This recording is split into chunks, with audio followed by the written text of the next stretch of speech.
Hello! If you do not know, I'm Elaine and I'm a tour guide in the French Quarter in New Orleans. I have a lot of stories from my tours. Now, if you want to hear the ghost stories I tell on my tours, you're going to have to come down here and pay for it. But if you want to hear stories of weird things that happen while I am leading mostly drunk strangers through the French Quarter, I got you. Another one of my favorite stories to tell on my tour, the story that I always bring out when guests ask me what's the scariest thing that have happened on my tour.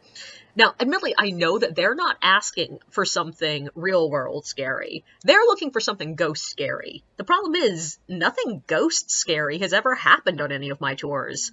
But I do have one story that is exceptionally scary real world wise.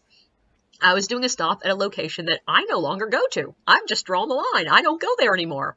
And I was telling this story and keeping my eyes open because, in case you did not get from that, it's a weird place. It's too close to Bourbon Street and the rough end of Bourbon Street. So quite often when I was doing that stop, weird things would happen. That was the location I got puked on 3 nights in a row. No, it wasn't in a row, but it was 3 nights in 1 month. I also saw 2 different people arrested at that location. There were fistfights at that location. I hated doing that location. So I'm keeping my eyes out for people walking by. And if you are a tour guide, part of your job is to keep an eye out on the people around you. And considering we're doing stories on the side of the road, we have to deal with a lot of people who will come up and just try to join the tour. And I don't think that's fair, because frankly, all my guests paid for this tour. The random stranger who thinks it's fun to walk up on me did not pay for it. On top of which, there are numerical guidelines, like we're not allowed to have more than 28 guests. So if I already have 28 guests and you just walk up and join me, I'm risking my license by letting you stay. So what I usually do is I give people a moment and then I turn to them and politely go, "Hi, can I help you?" A friend of mine has told me this is very passive aggressive. I don't care. All I care about is that it usually works. But that night, I was keeping an eye out on some guys that were hanging out at that location. And I actually recognized one of them. He hung out there on a regular basis.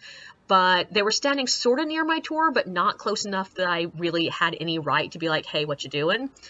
And so I wasn't really paying too much attention to this other guy on the other side of the tour who had come up and was standing right next to one of my guests.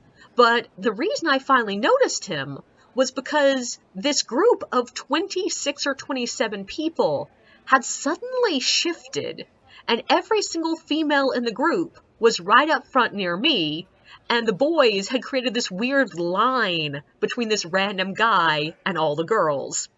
And that's not normal tour behavior. So when I looked up and saw this guy, I did the same thing I always do when some random stranger is in my tour. I'm like, "Hi, what can I help you with?" And this guy stares me dead in the eye, like makes aggressive eye contact, and says, "I'm just asking this guy a question," pointing at the guest he's standing next to. And of course, I stop and I'm like, "Okay, well, we're in the middle of a tour. You need to move on." And he's like, "I'm just standing here." And at that point, I would keep going and be like, "No, really, you have to leave." But that particular night, I just got weird vibes. And I was like, "Nope, we're leaving." So I gathered my group together and we headed towards the street corner. And I noticed as I'm walking that they have created, once again, this line of boys between the girls and the guy who was still standing there staring at us. And so when I get around the corner, I take us a few feet down and then I look back and I'm like, "Do y'all want to go further?" And they're like, "Yes." So we go almost 2 full blocks away from where we had been for me to finish the story. And I do. I finish the story. I actually finished the tour. And I did think it was odd because throughout the rest of the tour, people would occasionally be like, "Oh, that was really badass. That was really badass." And finally, after the tour is over and I've done my conclusion speech, once again, one of these people is coming up to me going, "That was really badass the way you addressed that guy." And I'm sitting there going, "What the hell do you mean? Like, I just politely asked him to leave. That wasn't badass." And this girl looks at me and says, "He had a gun. His question was, 'Do you see my gun?'" And I'm sitting there like, why the hell didn't any of you tell me that? For the love of God. Now, keep in mind, we actually have a safe word rule that I occasionally use when I am worried about a location. I'll tell guests that if they're worried about something, to shout out our safe word. And my safe word is kumquat, because I find it a funny word to say. And that led to the perfect phrase that had my favorite thing that I've ever said on any tour, which was, well, why the hell didn't we kumquat the hell out of there?